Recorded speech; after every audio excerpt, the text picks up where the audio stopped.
अस्सलाम वालेकुम।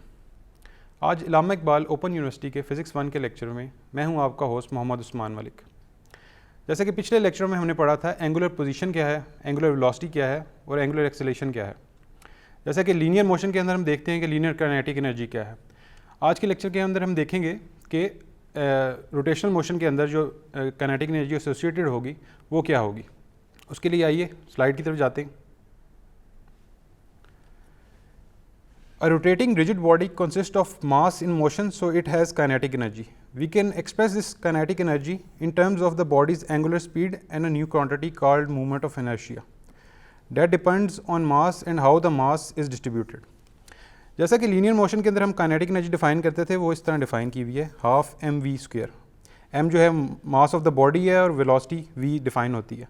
जैसे कि पिछले लेक्चर में हमने देखा था कि हम लीनियर मोशन को एंगुलर मोशन के साथ कैसे रिलेट करते थे। हमने डिफाइन किया था v is equal to R omega. जो v है वो वेलोसिटी ऑफ द बॉडी है, linear velocity of the body है, r radius of the rotational body है और ओमेगा उसकी फ्रिक्वेंसी है।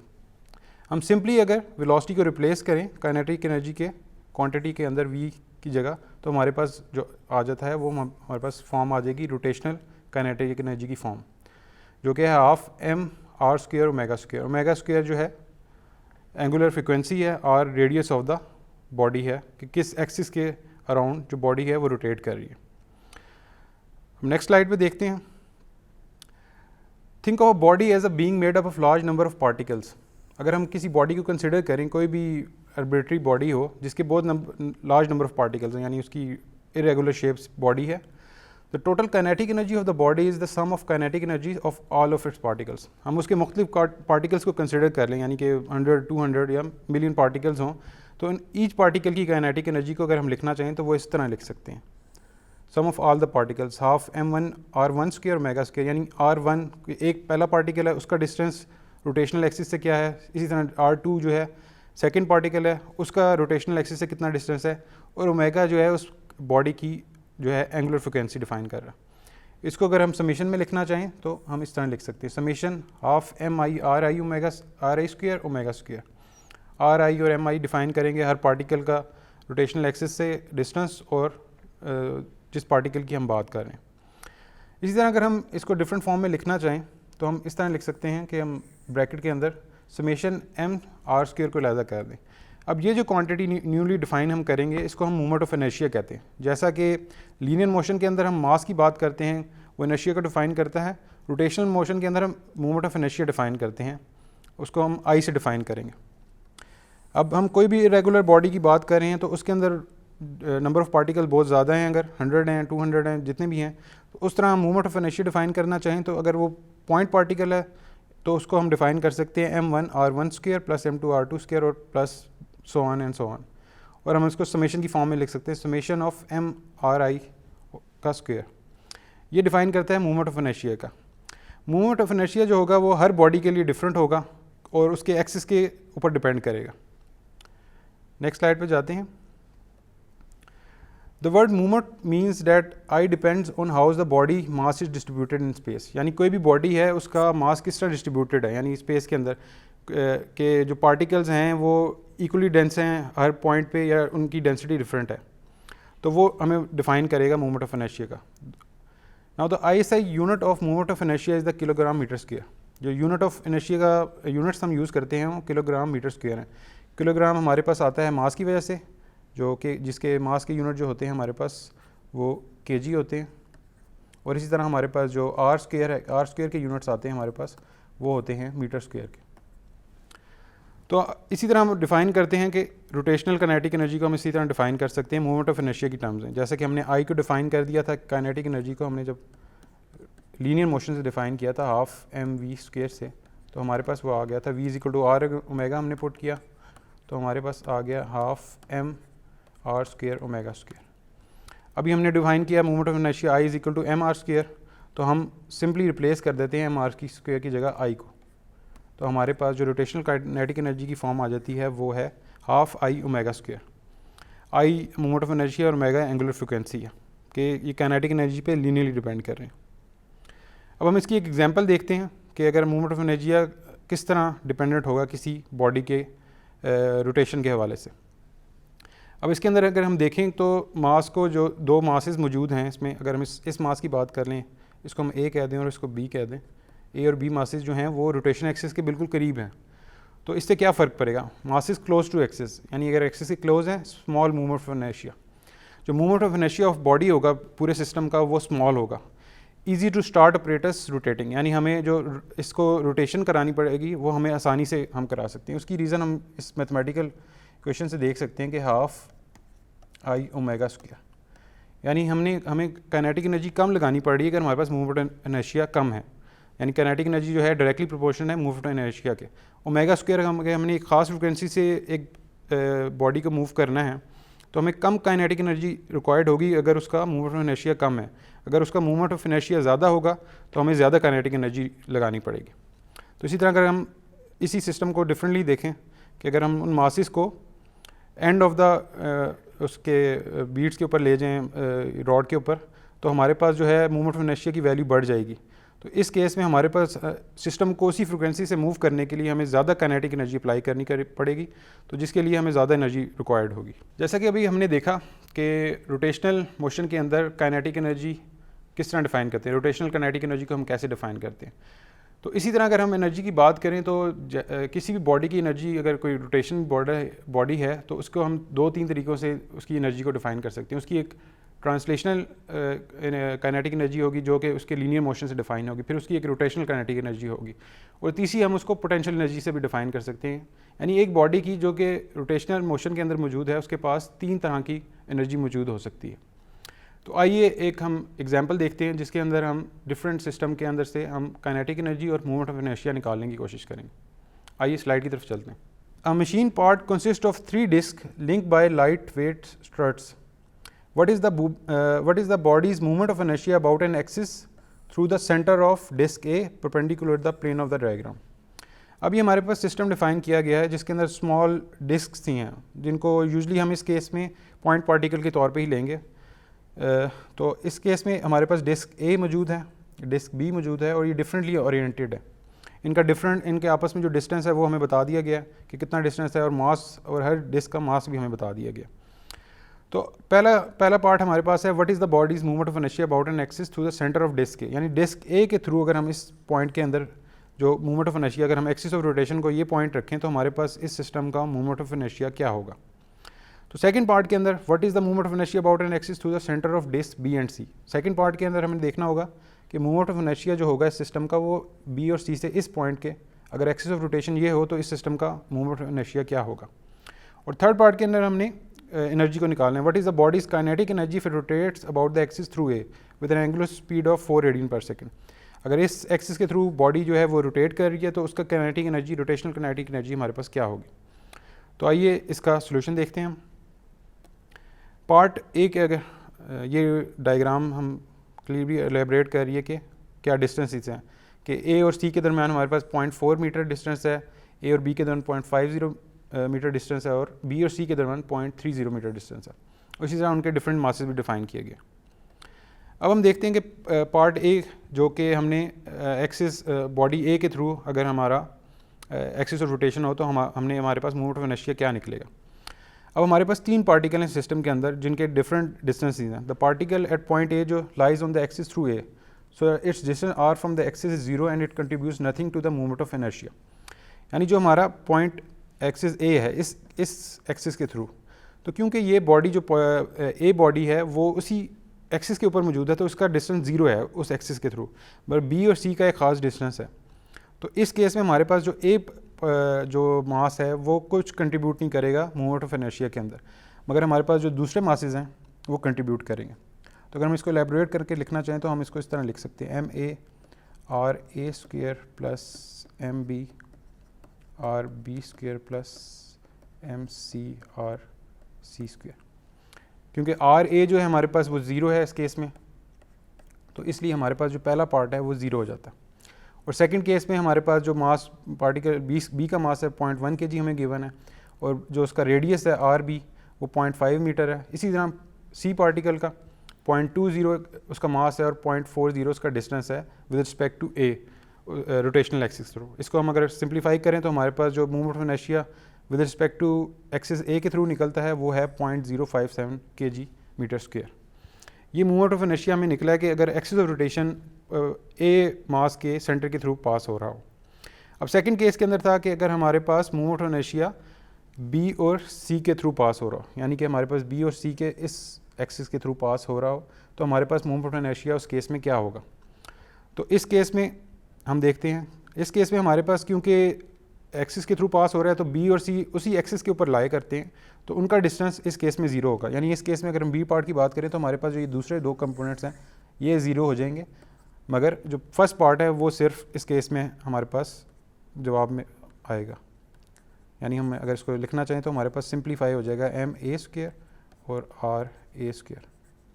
तो बाकी दो कंपोनेंट्स हमारे पास ज़ीरो हो जाते हैं। हम सिंपली उसकी वैल्यू प्लेस करें, एम ए का जो मास हमें गिवन है 0.3 kg और जो रेडियस है उसका वो है 0.40 मीटर। तो इसको हम सिंप्लीफाई करें तो हमारे पास जो जवाब आता है 0.048 kg मीटर स्क्वायर आता है। इसी तरह थर्ड पार्ट में हमें काइनेटिक एनर्जी निकालनी थी थ्रू एक्सिस ए के थ्रू, यानी जो मास एम ए है उसके एक्सिस के थ्रू हमने काइनेटिक एनर्जी निकालनी है। अगर जो बॉडी है, ये सिस्टम है, ये रोटेट कर रहा हो through axis passing through a, तो उसकी काइनेटिक एनर्जी हमारे पास क्या होगी। तो इस केस के अंदर हमने सिंपली काइनेटिक एनर्जी जैसे हमने अभी डिफाइन की थी कि काइनेटिक एनर्जी 1/2 आई ओमेगा स्क्वायर। आई जो है हमारे पास मूवमेंट ऑफ इनर्शिया और ओमेगा हमारे पास एंगुलर फ्रिक्वेंसी है। एंगुलर फ्रिक्वेंसी हमें गिवन है 4 रेडियन पर सेकेंड, और जो मूवमेंट ऑफ इनर्शिया इस केस में हम यूज़ करेंगे जो हमने पार्ट ए में निकाला है 0.05 kg पर मीटर स्क्वायर, क्योंकि हम जो पार्टिकल का है वो मूवमेंट ऑफ इनर्शिया हमने उसी केस के लिए निकाला है, तो इस केस के लिए हम मूवमेंट ऑफ इनर्शिया ये यूज़ करेंगे आई ए। अगर हम सेकेंड के बी पार्ट के लिए भी काइनेटिक एनर्जी निकालना चाहें तो हम उसके लिए भी निकाल सकते हैं। सिंपली हमने 0.057 kg पर मीटर स्क्वायर को हमने kg मीटर स्क्वायर को यूज़ किया और 4 रेडियन पर सेकेंड जो है एंगुलर फ्रिक्वेंसी की स्पीड है, तो हम उससे जो हमारे पास काइनेटिक एनर्जी निकली है वो 0.46 जूल है। इसी तरह अगर हम पार्ट बी को अगर एक्सटेंड करना चाहें, जिसके लिए हम अगर ये लिखेंगे kinetic energy through B C है, तो हमारे पास half I B C omega square अगर हमारे पास हो तो हम उसकी भी काइनेटिक एनर्जी निकाल सकते हैं, क्योंकि हमें उसका मूवमेंट ऑफ इनर्शिया पता है। और अगर हम रोटेशनल मोशन को यानी एंगुलर फ्रिक्वेंसी को 4 रेडियन पर सेकेंड ही लें तो वो हमारे पास के बी सी निकल सकती है। यानी कि अगर बॉडी इस एक्सिस के थ्रू रोटेट कर रही हो जो कि बी और सी के थ्रू पास कर रहा है, तो उसकी kinetic energy, rotational kinetic energy क्या होगी।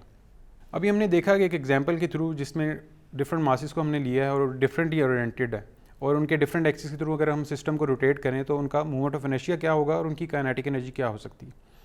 अभी हम देखते हैं डिफरेंट डायग्राम्स को देखेंगे, उसके अंदर डिफरेंट बॉडीज़ का मूवमेंट ऑफ इनर्शिया को डिफाइन किया गया कि अगर बॉडी इस एक्सिस के थ्रू पास करे या उसके डिफरेंट एक्सिस के थ्रू पास करे तो उनमें difference of movement of inertia क्या होगा। ये यूजुअली यूनिफॉर्मली डिस्ट्रीब्यूटेड मास बॉडीज़ होंगी, उनकी बात इसमें की जाएगी।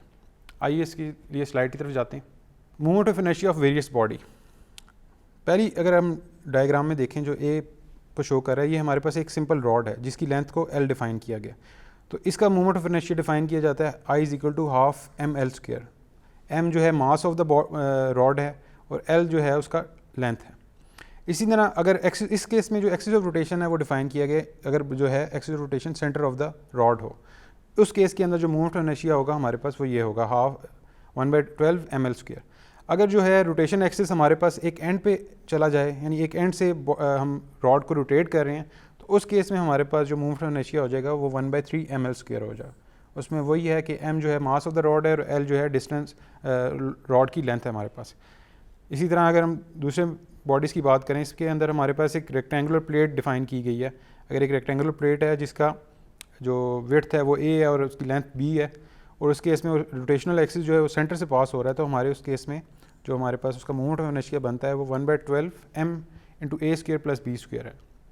इसी तरह अगर एक्सिस ऑफ रोटेशन उसकी रेक्टेंगुलर साइड के थ्रू डिफाइन हो गई है कि एक्सिस ऑफ रोटेशन ये है, तो उसके केस के लिए हमारे पास जो मूवमेंट ऑफ इनर्शिया बन रहा है वो 1/3 एम ए स्क्वायर है। ए स्क्वायर उसकी विड्थ डिफाइन की गई है।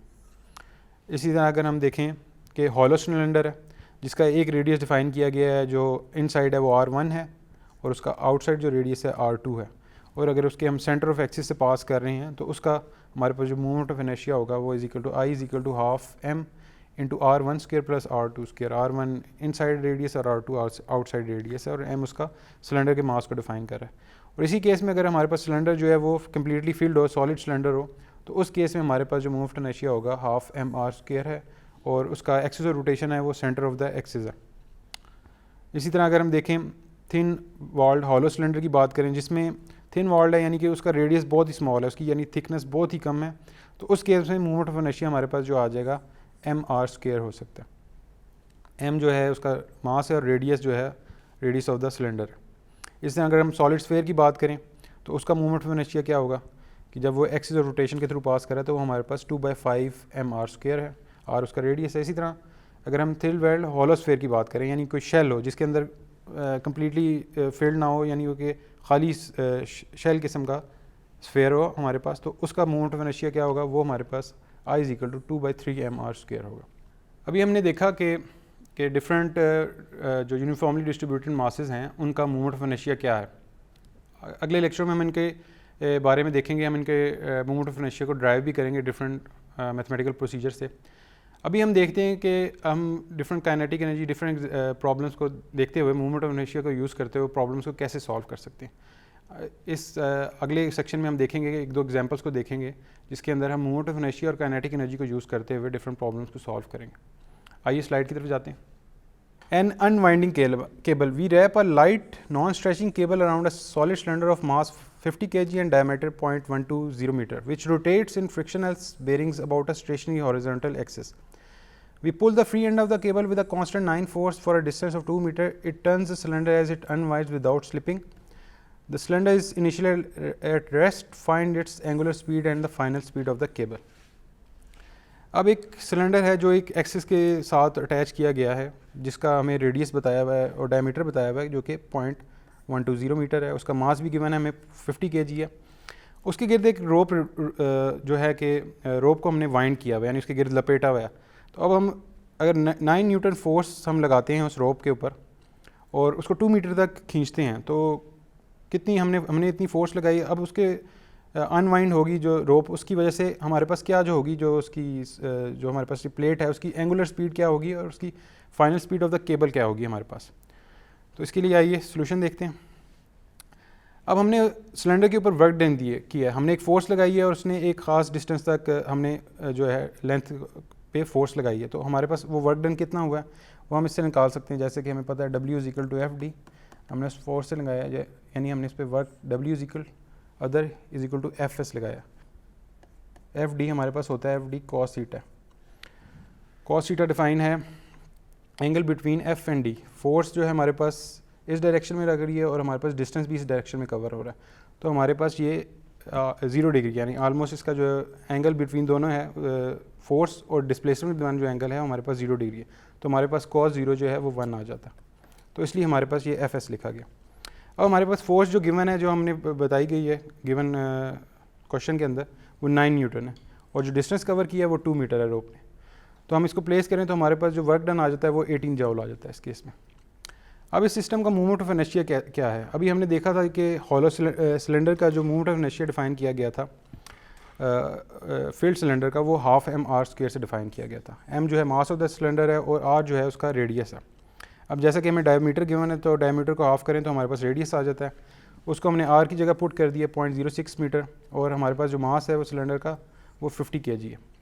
इसको हम सॉल्व करते हैं, हमारे पास जो जवाब आता है वो 0.090 kg मीटर स्क्वायर, कि इस सिलेंडर का जो हमारे पास मूवमेंट ऑफ इनर्शिया वो क्या है।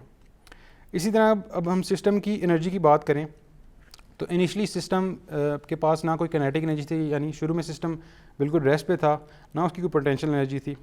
उसके ऊपर शुरू में एक वर्क डन किया गया, मगर उसके पास फाइनल में एक काइनेटिक एनर्जी भी आ जाती है, रोटेशनल काइनेटिक एनर्जी आ जाती है, मगर उसके पास कोई पोटेंशियल एनर्जी नहीं होती। तो अगर हम देखें कि हम किस तरह लिख सकते हैं एनर्जी की फॉर्म को, कि शुरू में उसके पास kinetic energy plus potential energy और plus W other = K2 + U2। ये इनिशियल पार्ट्स हैं उसके K1 + U1। इनिशियल में उसके पास कोई काइनेटिक एनर्जी नहीं थी, ना कोई पोटेंशियल एनर्जी, तो हमारे पास 0 + 0 आ गया। और W अदर यानी कि जो वर्क डन हमने उस पर किया सिस्टम के ऊपर, वो हमारे पास वर्क डन था, वो = हमारे पास फाइनल क्या निकला, हमारे पास उसके रोटेशनल काइनेटिक एनर्जी आ गई कि हमारे पास जो सिलेंडर है वो रोटेट करने लग गया, मगर उसकी कोई ट्रांसलेशन मोशन नहीं है। तो इसके हमारे लिए इसके लिए कि कोई वेलोसिटी किसी डायरेक्शन में मूव नहीं कर रहा, तो v उस केस में हमारे पास जो होगा वो ज़ीरो होगा, यानी उसकी कोई ट्रांसलेशन मोशन नहीं है, सिर्फ उसकी रोटेशनल मोशन है। तो हम उस केस में हमने रोटेशनल काइनेटिक एनर्जी उसकी ले ली, सिंपल, और ना उसकी कोई पोटेंशियल एनर्जी हमारे पास है। तो इस केस में हम सिंप्लीफाई करते हैं इसको और उसकी फ्रिक्वेंसी निकालने की कोशिश करते हैं। अब W अदर हमने निकाला था 18 जूल है, इस तरह half I omega square. Simply अगर हम इसको रीअरेंज करें तो हमारे पास जो ओमेगा है वो निकल आता है 2W अदर ओवर आई जो है मोमेंट ऑफ इनर्शिया जो हमने पीछे निकाला है। इसको सिंप्लीफाई करें तो हमारे पास जो उसकी स्पीड आ जाती है, जो एंगुलर वेलोसिटी आ जाती है हमारे पास सिलेंडर की, वो 20 रेडियन पर सेकंड आ जाती है। अब इसी तरह हम जैसे हमने रिलेशन निकाला था टेंजेंशियल स्पीड के दरमियान और एंगुलर वेलोसिटी के दरमियान, उसको यूज़ करते हुए हम उसकी वेलोसिटी भी निकाल सकते हैं, उसकी लीनियर वेलोसिटी, यानी find the speed of the, जो केबल की स्पीड होगी वो भी निकाल सकते हैं, क्योंकि ये रोटेट कर रहा है। उसी रोटेशन से हमारे पास जो लीनियर मोशन हो रहा है केबल का वो हमें मिल सकता है। तो हम v = r ओमेगा को यूज़ करेंगे। r हमारे पास रेडियस ऑफ द सिलेंडर है, ओमेगा हमारे पास फ्रिक्वेंसी है, जो कि हम उसको कह सकते हैं एंगुलर वेलोसिटी भी कहते हैं जिसे। तो हमने सिंपली 0.006 मीटर हमने रेडियस डाला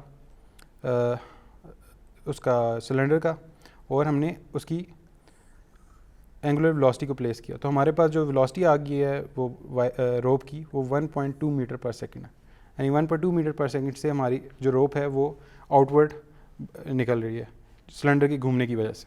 अभी हमने देखा कि एक एग्जांपल में कि अगर हम सिलेंडर के ऊपर वायर को वाइंड किया गया हो और हम उसको तेज़ी से खींचें तो उससे क्या अफेक्ट आएगा, कि kinetic energy, rotational kinetic energy और वर्क डन पे क्या अफेक्ट आएगा। और उससे हमने एंगुलर फ्रिक्वेंसी को निकाला और इन द एंड हमने उससे वेलोसिटी ऑफ द रोप को भी निकाला।